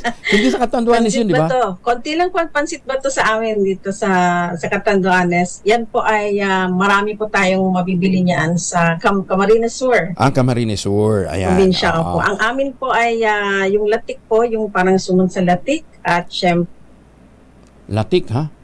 At po yan, Bombicol. Okay. Orgulyo Can Bicol. Pero ang tawag dito, ang Orgulyo Can Bicol, sumasakop sa lahat ho ng mga produkto na galing po naman sa lalawigan ng Bicol. Di ho ba, ma'am? Opo. Buong Bicol, 6 probinsya yan ang sakop po niyan. Pero ilan bang i-entry ho ng Bicol ngayon sa Orgulyo Can Bicol? Teka muna, ang Orgulyo Can Bicol, dyan lang ho yan sa Bicol lang o dadalhin nyo sa Maynila? Dadalhin po namin dyan sa Shangri-La, sa Shangri-La Plaza, Mandaluyong. Wow! Walang-wala, ha? Shangri-La Mandaluyong lang talaga. Hindi naman siya ganang social, Sir Angel. Oo. Okay. So ano ho yung mga ibibida natin? Napakaswerte po namin, pinagbigyan kami ng Shangri-La. Ba't pinagbigyan? Libre yun? Hindi naman po lahat, pero talagang meron na po kaming partnership since nung bago po nag-pandemic, nakapagsimula na po kami ng parang partnership po. Siguro kanila din po nakita ang kahalagahan po ng pagpapakita ng ating mga gawang lokal, mga produktong lokal. At yan po ay talagang pinagmamalaki po namin at syempre nagpapasalamat po talaga kami sa Shangri-La kasi alam naman po natin ang buying population ng Shangri-La ay hindi po hindi, tsaka high-end. Maganda ang kanilang feedback ng ating mga exhibitors. Director, parang yung sinasabing pagka-produktong Orgulyo Can Bicol, pang sosyal yan, high-end yan, pang may pwede pera. Pang social, pwede pong pang masa po kagaya sa men at sa lahat po ng level ng buhay. Pwede po. Kasi ang ipinagmamalaki po namin dito ay of course ang ating sariling gawa. Gamit po yung ating mga likas na yaman. At syempre alam naman po natin, Bicol ay nandyan po yung abaka. Nandyan po yung ating napakaraming mga Christmas decors. Maging excited na po yung mga buyers kasi pupunta kami dyan sa Orgulyo. Hindi lang po baka, napakarami pa pong iba. At syempre, natatanga din po ang produktong Bicol dahil hindi po siya, iba rin po siya syempre sa produkto na iba rin pong rehiyon. Director, di ba alam natin yung pera? Yung pera natin, meron yung may mga strand pa rin ng abaka yun. Diyan ba nanggagaling sa Bicol yun? Diyan sa Catanduanes nanggagaling yun? Sa tingin po namin, lahat sa kabuuang Bicol na po yun kasi although ang Catanduanes pang abaka capital of the Philippines, syempre po ang buong Bicol naman ay meron ding produktong abaka, yung fiber mismo. So, Ma'am, yan po. Gaano karami ang mga gaano karami ang ating mga natitira pang nag-aabaka? Diyan po sa Catanduanes? Sa ngayon, sa kampo ng Philfida, syempre po sila yung ating katuwang ahensya sa Abaca, sa industriya ng Abaca. Ang amin po sa Bicol, ay sa amin lang po sa Catanduanes ay nasa mga 13,000 plus ang Abaca farmers dito. Ilang hektarya pa ang tinataniman? Ay napakalaki po ng Abaca natin dito. Kumbaga, 11 po kaming municipality, lahat po yan merong Abaca. Kahit po kami ay isang isla. Magkano ngayon ang bentahan per kilo ng Abaca? Ngayon po yung Abaca po medyo malalaki ang hibla. Na medyo mababa po siya sa ating merkado sa ngayon, nasa mga 50. Bumababa na rin nga po hanggang 35. Pero hindi po mga magagandang hibla. Po yung mga malinipis. Yung mga talagang medyo mahirap din makuha ay nasa mga 80 to 100 to 120 pesos nga po kung talagang yung super fine na quality. Ganun po yung ating... ang kagandahan ngayon. Wala po siyang pinipiling season, Sir Angel. Kadalasan. Hindi po siya seasonal. Oo nga. Ang kagandahan ho dito, dati ho ang Abaca, alam natin, panglubid lang, pero ngayon may Abaca fiber na ginagamit sa damit, di ba? Opo, meron sa damit, pero na rin sa mga... meron pong, syempre, continuous po yung ating pag-develop ng mga produkto, no? So, meron na rin tayong tiles na gawa sa... Tiles, Pero hindi pa po ito nako-commercialize. Ongoing po yung research nito gawa sa Abaca. Meron po kasi dito mga nadi-discover na mga, halimbawa, sabon, galing sa Abaca sap. Sabon? Galing po ng Abaca sap. Sabon. Yung mga pang-condition po ng buhok. Talaga ho? Mga sa beauty products. Opo, napakarami na.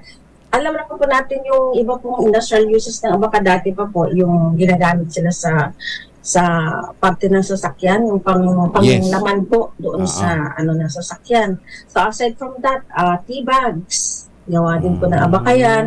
Mga sausage casings. Galing din po yun sa Abaca. Ayan, so congratulations. napakarami pong mga industrial uses. Kailan ho ang Orgulyo Can Bicol? Orgulyo Can Bicol, October 19 to 22. Diyan po sa Shangri-La Plaza. At ito po, sa Mandaluyong City pala, Sir Angel, Mandaluyong City. Mandaluyong City. Kaya ayan, okay, sige. Meron po tayo, Sir Angel, ng 103 exhibitors, micro and small exhibitors, at saka 6 pong institutional exhibitors. So all in all, 109. Kaya yung pupunta po, sana yung pupunta. Marami po kayong makikita talaga sa aming mga ititinda, sa mga kumbaga, amin pong pride yan Ang orgulyo po, ibig sabihin ay pride of Bicol. Orgulyo Can Bicol. So ito yung pinagmamalaki po na yung mga produktong Bicol.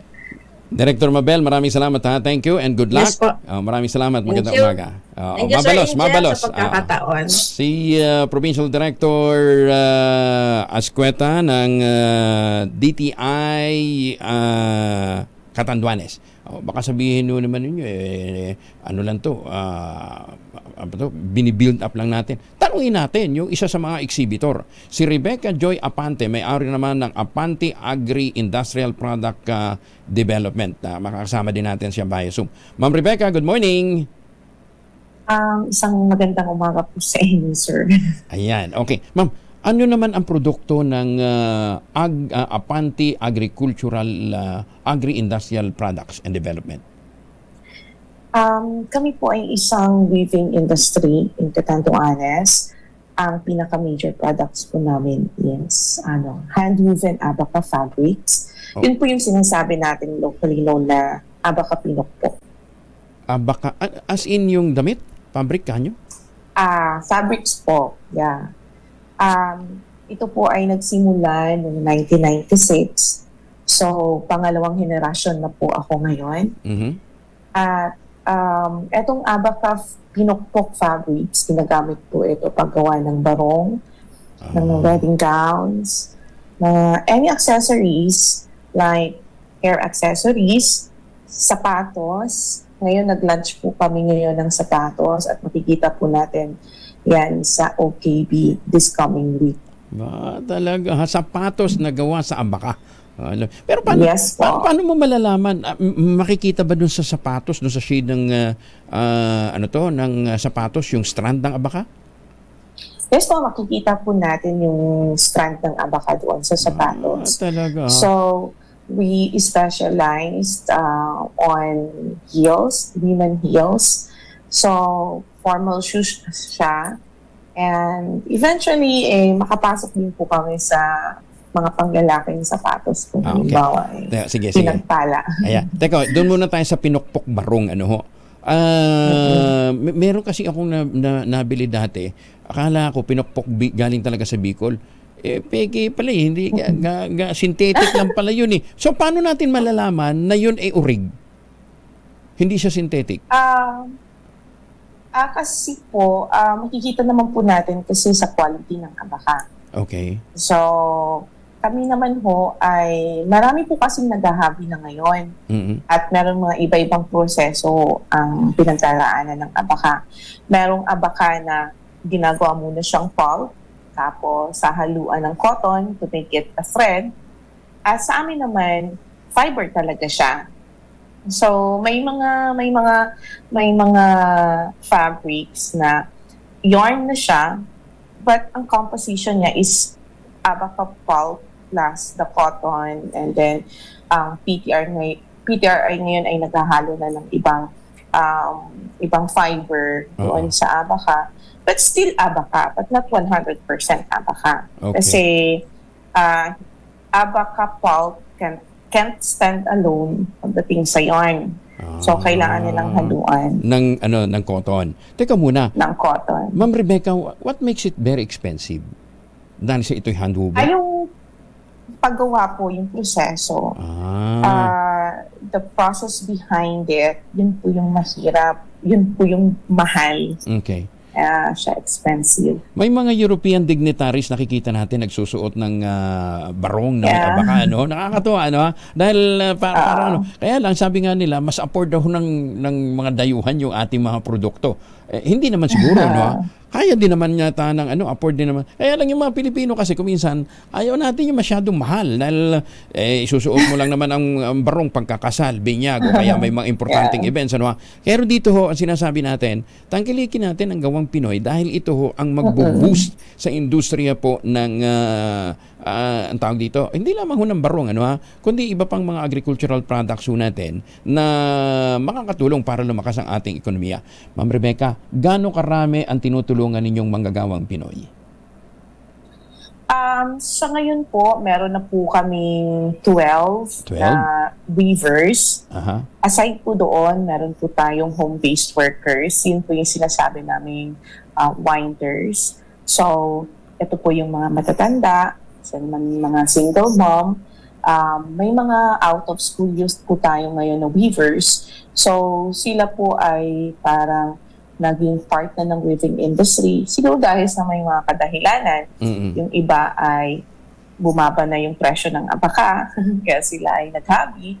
So, kung i-compare naman talaga sa earnings, sa ngayon, dahil bumaba yung abaka, so, mas malayo sa pag-hobby. Okay. So, sa ngayon po ay nasa kami ngayon, almost nasa 70 sa weaving industry sa ngayon.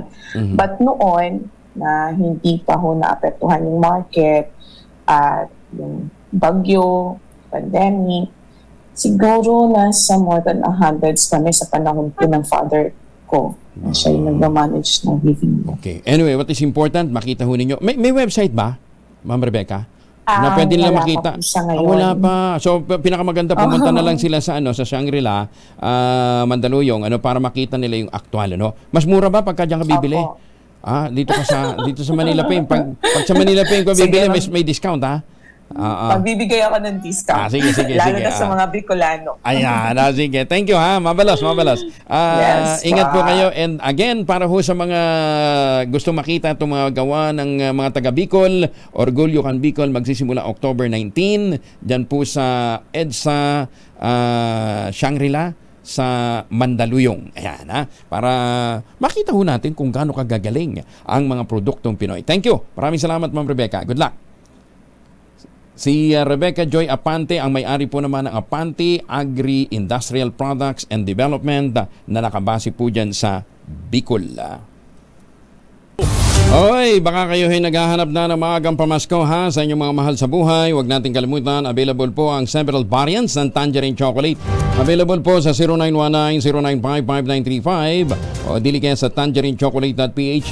Ang pakiusap lamang po ni Governor Helen Tan, agahan daw po ninyo ang pagpiplace ng order para makahabol pa. Katulong nga po ni Dr. Helen Tan, itong mga magniniyog dyan po sa lalawigan ng Quezon, nagkaroon ng access sa mga magagandang planting material ng kakao galing Davao. Yan po itinanim sa ilalim po ng mga nyugan dyan po sa Quezon at ngayon ay nagpo-produce ang mga magsasaka ng Tangerine Chocolate brand. Ulitin natin ha, available sa 0919-095-5935 o sa tangerinechocolate.ph. Pangkilikin ang gawang atin. Sino nga bang magmamalasakit sa mga Pilipino kundi ang kapwa Pilipino? Kaya pagka bumibili ho tayo ng mga produktong gawa ng ating mga magsasaka, gawa ng ating mga MSMEs, pinalalakas din po natin ang ekonomiya ng ating bansa. Tangerine Chocolate, produkto ng mga magniniyog sa lalawigan ng Quezon. At teka muna, ang isa ho sa ating napakasipag at walang kapagurang dating LGU, pero ngayon ho mas ginustong magtrabaho sa ibang ahensya ng pamahalaan. Si dating Mayor Agnes de Benadera, ang presidente at CEO ng Clark Development Corporation. Meron daw silang libreng bus ngayon para sa mga nagtatrabaho sa Clark. Justice, magandang umaga po sa inyo, attorney. Kumusta na ho kayo?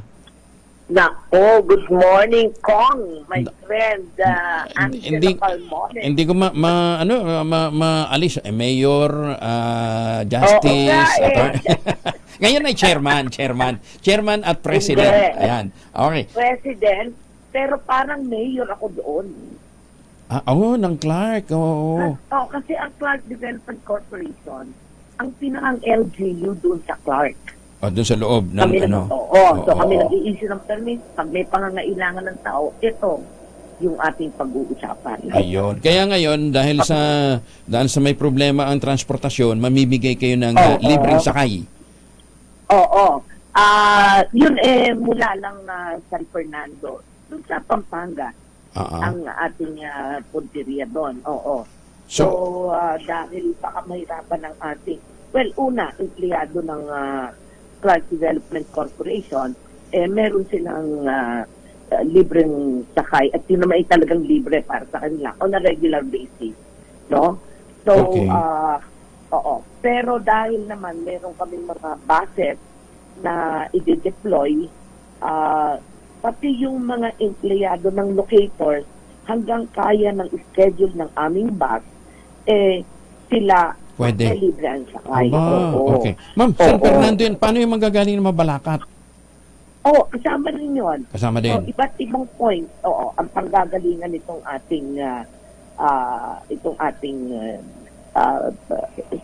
libreng sakay. Okay. Hanggang bukas to? Hanggang bukas yung 2 araw. Okay. Kasi nga, meron tayong magagaling sa Mabalacat, meron tayong magagaling dun sa main gate. Kasi makarating man sila na sumakay ng bus, meron naman sa main gate ng Clark. Ma'am, ganun ba karami ang miyembro ng Manibela dyan sa inyong area? Well, marami rin dahil alam mo naman ang ating mga kasamahan na nagda-drive ng jeep. Marami-rami yun. So, maaapektuhan talaga. May maaapektuhan. Kami naman sa Clark Development Corporation, hindi karamihan naman ang aming bus na maiilabas. Meron kaming 12, malalaki naman ito, mga 50-seater, kaya marami naman makakatulong din. Pero first come, first serve. Pero Kong Angelo, kung ikaw naman ay pupunta sa Clark ngayon, susunduin kita. Teka muna. Madam Chair, Mayor.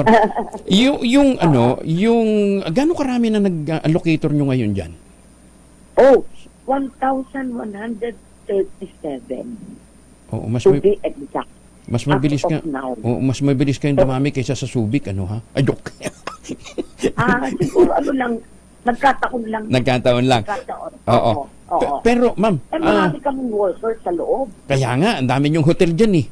Di ba? Hindi, workers din. Ang workers namin, ang nagtatrabaho, pati shelter, siyempre kasama yun, 127,000. Workers ng? Area ng locators. Ano yun nga? Mga locators nga ninyo? Oo. Oo. So yan, 127,000, hindi naman namin kaya. Ganun kadami, no? Kasi ang mga locators naman, meron naman silang mga shuttle buses. So meron pa rin hindi makakasakay doon at walang shuttle bus. Ito ang aming sinasabing matutulungan namin on a first come first serve basis. Okay. Ma'am, teka muna, maibaho kami.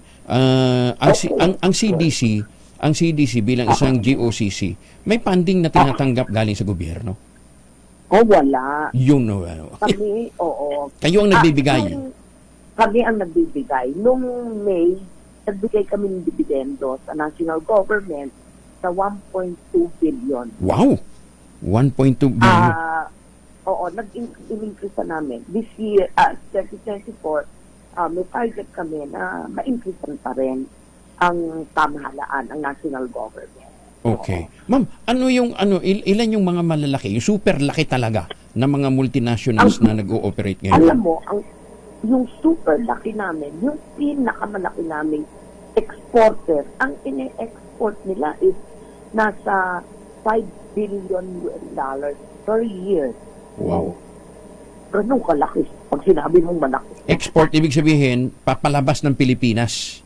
Papalabas ng Pilipinas. Kita nyo? Ang produkto, may papasok na bayad na dollars papuntang Pilipinas. Diba? Oo, laki. Ano? Oo, 1.2 billion. Yan ang mga inaalagaan natin. Yan mga inaalagaan natin at ang gusto ng mga locators kasi yung merong ease in doing business. Opo. Ma'am, kailan mangyayari yung di ba nag-groundbreaking na years ago yung train? Yung train.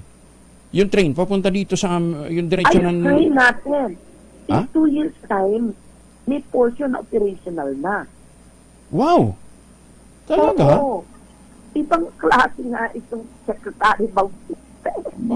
Napaka kailan to, ma'am? Kailan operational? 2 years 2025, 2026. Yung malapit na yun. Galing ha.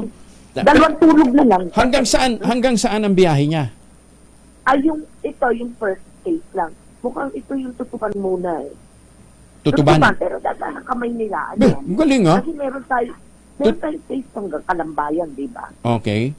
Oo. Sa 19 nga, sa Webes, darating si Secretary Bautista. Bibigyan niya ng update tungkol dito sa mga ganitong malalaki na transportation infrastructure. Bibigyan niya ng update ang mga locators para makapagtanong din. Oo, ibig sabihin, darating ang time, kung sasakay ka ng Clark, mabilis na yung biyahe mo. Sakay ka na lang via Tutuban. Di ba? Oo. Galing. Oo. Ang aming hinahangad, pag nandiyan na talaga yung train, pupunta ka ng Trinoma, pag SM ka, may bibiling ka pa. Baka pwede mag-check-in ka na kasi yung train naman, diretso na sa park. Kaya nga, galing. So, 2 years ha? In 2 years time yan? In 2 years time, operational? Oo. Yan ang target nila. Sige. Anyway, ma'am, balitaan nyo kami, mga magaganda pang development dyan ha? Sure. Tatahitahimik kayo dyan, pero nag-aambag pala kayo ng 1.2 billion nitong nakalipas na Mayo. Gagaling. Thank you. Ingat po kayo, ma'am. Okay. Maraming ma'am, pahabol ko lang. Yung bang government center natin dyan, operational na? Hindi pa, pero marami. Katulad nung, alam ko yung BSP, parang naglatag-latag na doon eh. Sige. Pero ito, New Clark City, ha? Sa New Clark City naman yon. Anyway, sige, abangan namin. Tawag kami ulit para sa development dyan. Thank you, ma'am. Maraming salamat. Magandang umaga. Thank you. Bye. Ang Pangulo at CEO ng Clark Development Corporation, si Attorney Agnes de Menodera, para ho sa lahat ng mga nagtatrabaho sa loob po ng Clark, meron kayong libreng sakay. Magandang umaga, Pilipinas! Pasig LGU handang magpakalat ng rescue unit sa mga may stranded na mga pasahero. Detalye mo na kay Edniel Parang sa RH52. Edniel. Good morning, Kuyang Angel. Magpapakalat ng libreng sakay pamalang lungsod ng Pasig sa mga posibleng maapektuhan ng tigil pasada ng grupong Manibela simula ngayong araw. Pero bago yan, ayon sa Pasig City Public Information Office, ay magde-deploy muna sila ng monitoring team ng Pasig and Traffic Parking Management Office para matukoy kung saan-saang mga partikular na area kailangan ng rescue units. Una nang inanunsyo ni Mayor Vico Soto na may pasok ngayong araw sa Pasig. Ito'y dahil isang ruta lang naman daw umano ang posibleng maapektuhan itong transport strike. Ito yung biyaheng Pasig-Quiapo. Pero binigyan din pa rin ng alkalde o binigyan pa rin nga ng basbas ang mga paaralan, public man o private, na magkansela ng in-person o face-to-face classes. Depende sa epekto ng tigil pasada sa kanilang mga estudyante. Patuloy naman ang pakikipag-ugnay ng Pasig LGU sa Metro Manila, Development Authority at Philippine National Police para sa nasabing kilos protesta. Para sa kauna-unahan sa Pilipinas, D0H. Ito si Edniel Parrosa. Tuloy-tuloy sa pagbabalita, tuloy-tuloy sa serbisyo. Sama-sama tayo, Pilipino. Salamat, Edniel. Ang Quezon City Government may mga pagkilos din ginagawa. Bal Gonzales, RH5, Bal. Kuya Angel, magdi-deploy ng karagdagang unit ng bus ang lokal na pamalaan ng lungsod Quezon para maserbisyohan ang mga posibleng stranded na pasahero ngayong araw. Ito'y bahagi ng paghahanda kung mayroon mong maapektuhang pasahero dahil sa transport strike ngayong araw. Ayon sa Quezon City Government, kabilang sa dagdag na mga unit na i-deploy ay para sa Quezon City Bus Service na may rutang 4, 6 at 7.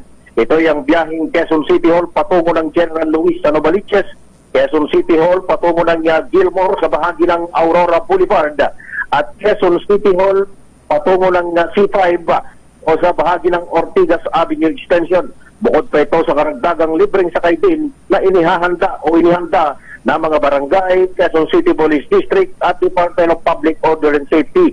Magpapakalat din ng traffic enforcers mula sa Traffic and Transport Management Department para alalayan ng mga motorista at pasahero na posibleng maapektuhan ng mga aktibidad sa transport strike. Walang suspension sa klase. Walang suspension sa klase na pinatupad sa mga paaralan sa Quezon City at ipinapaubaya na lamang sa bawat pribadong paaralan o kolehiyo ang desisyon sa class suspension kung kinakailangan. Para sa kauna-unahan sa Pilipinas, DZRH, ako naman Val Gonzales, tuloy-tuloy sa pagbabalita, tuloy-tuloy sa serbisyo. Sama-sama tayo, Pilipino. Maraming salamat, Val. Maganda umaga, Pilipinas. Magandang umaga din sa mga Pilipino dyan sa San Diego, California. At dyan po sa mga suki natin sa Maryland, USA. Sa mga taga Bukay. Bukay, Bataan yan. Oras sa buong kapuluan, alas 5:40. Pero minsan talagang pagbagong gising ka na kulang yung tulog mo. Kulang ng oras tulog. Sakit ng ulo. Pero kung meron kang ultabayo, masigla kang parang si Angelo. Ayan Ayon nga po sa mga pag-aaral ng sleep deficiency, puyat at stress, ang dahilan kung bakit nagkakaroon ng sakit sa puso, hypertension, diabetes, stroke, obesity, poor sexual performance at depression.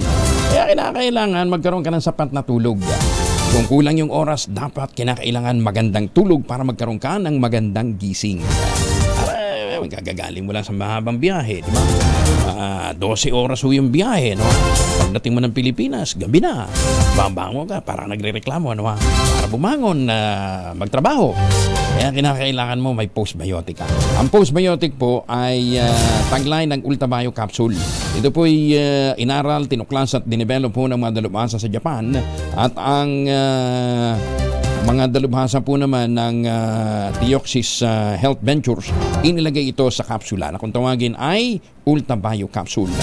Rehistrado sa Food and Drug Administration at rekomendado ng mga doktor. Available po sa Lazada, Shopee at TikTok. O di kaya makipag-ugnayan kayo sa 0917-110-6580 para po sa karagdagang impormasyon.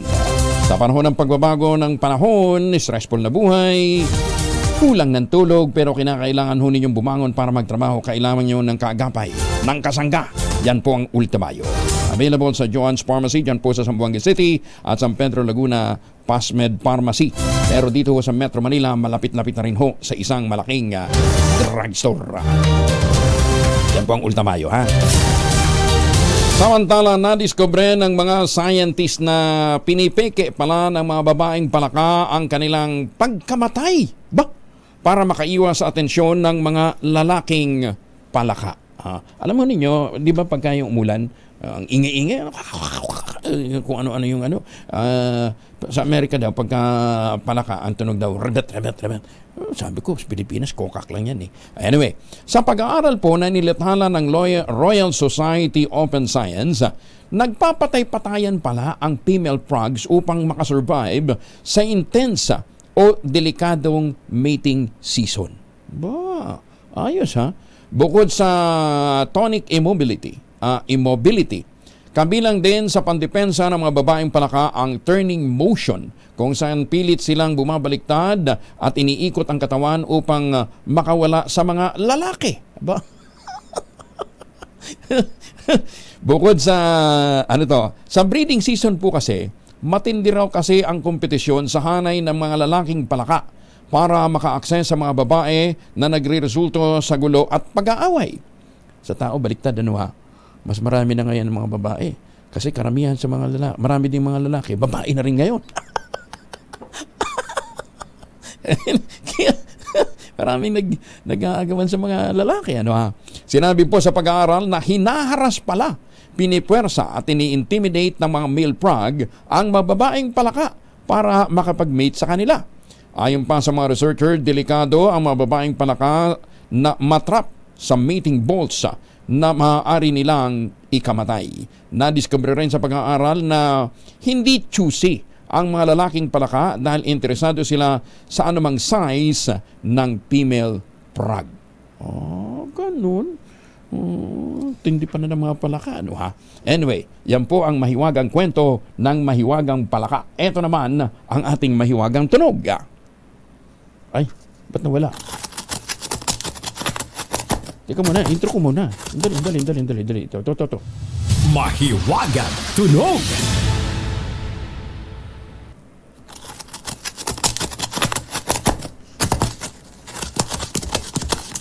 Parang nag-aaway ng mga palaka lang, Hindi ko alam. Na ako may bigay na clue dahil wala pa binibigay sa atin si Tunog Master Malu, darating ba yung winner natin? Ngayong araw na ito? Mamaya? Darating mamaya. Okay. Kailan daw? Siya yung winner siya na yun? Hindi, iba na yun. May bagong winner. Ayun din ba yun?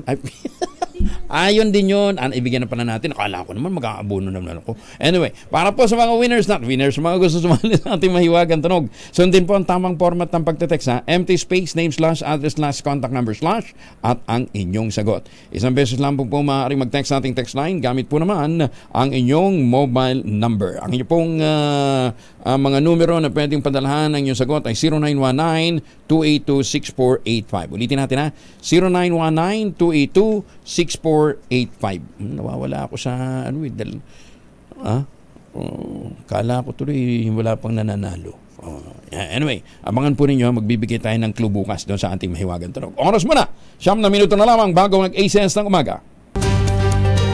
6 na minuto na lamang bago mag-ACS ng umaga, nakapagtala ang Philippine Institute of Volcanology and Seismology o PBOX ng pagtaas ng seismic activity ng mayon ng 1 hanggang 34 na volcanic earthquake. Ayon sa PBOX, ang 30 volcanic earthquakes ay mga tremor events na tumatagal ng 1 hanggang 32 minuto habang nagkaroon ng isang pyroclastic density current at 105 rockfall events. Sinabi po ng PBOX na meron ding lava flow na ang haba ay nasa 3.4 kilometers. Umaugot ito ng Bonggagali at 2.6 kilometers naman sa Misi at 1.1 kilometers naman sa Basud Gali. Tumaas din ang binubugang sulfur dioxide ng mayon 1,018 tons kada araw mula sa 797 tons kada araw. Asahan ang mga pagyanig sa mga susunod pang araw mula sa Bulkang Mayon na nananatili pa rin na nasa alert level 2. Binalaan din ng PBOX ang publiko laban sa panganib ng lava flows at rockfalls mula sa bulkan. Ang kagandahan naman off limits na ito doon sa mga yung permanent danger zone Kaya hindi na kinakailangan ng agarang evacuation. Ay, kabilis ng oras. Baka kayo ho ay may mga lakad, agahan ho ninyong labas dahil meron pong transport strike ang grupong Manibela. Pero sabi ho naman ng PNP at saka ng DILG, nakahanda na sila. Pero kung kasi kayo nandyan sa GA Tower 2, hindi nyo kayo poproblemahin kasi wala namang strike ang MRT. Paglabas ninyo, nandyan na kagad yung MRT station. Meron na naman po natitirang 20 units ito pong GA Tower 2 na unang pinaglaanan ng 300 million pesos para sa refurbishment at renovation ng Westchester Realty. Ito pa rin ang pangarap na magkaroon ng sariling bahay sa presyong abot kaya. Makipag-ugnayan sa 0996-511-5555 o sa 0947-434-5555. Pero pinakamaganda, puntahan nyo ng personal. Makita ho ninyo, labi palang panalo na para kang bumili ng unit sa isang 5-star hotel. Ito pa rin ang pangarap na magkaroon ng sariling bahay sa presyong abot kaya. Ang sabi nga na Ginoong Nico Valencia, stop renting, start owning. At dahil nga po ay Bermans, humabol ho kayo 50,000 pesos on-in down payment. Magandang umaga, Pilipinas! Paano po? Di magpapaalam na muna tayo. Ay, teka muna. Maraming salamat nga pala sa Public Attorney's Office. Kasama natin si Anthony, si Mayor Deo, at saka si Jerry Baha, pinarangalan bilang outstanding broadcasters ng Public Attorney's Office. Thank you. Maraming salamat po. Ang ating quote of the day ngayong araw na ito ay, may picture pa yung anak kong pogi. Tinanggap ni Gabi. Ang ating quote of the day ngayong araw na ito ay mula po kay Herodotus. Ang sabi ho ni Herodotus, the worst pain in a man can suffer is to have insight into much and power over nothing. Parang ngayon, di ba? Dami nating mananalaman, lalong-lalo sa climate change. Pero parang ang hina-hina ho natin sa pagtugon dito dahil sa kasanatan din ng pagresponde ng mga nasa kinauukulan. Ganun ba? Parang sa di ba? Yung problema natin dito sa sa tawag dito,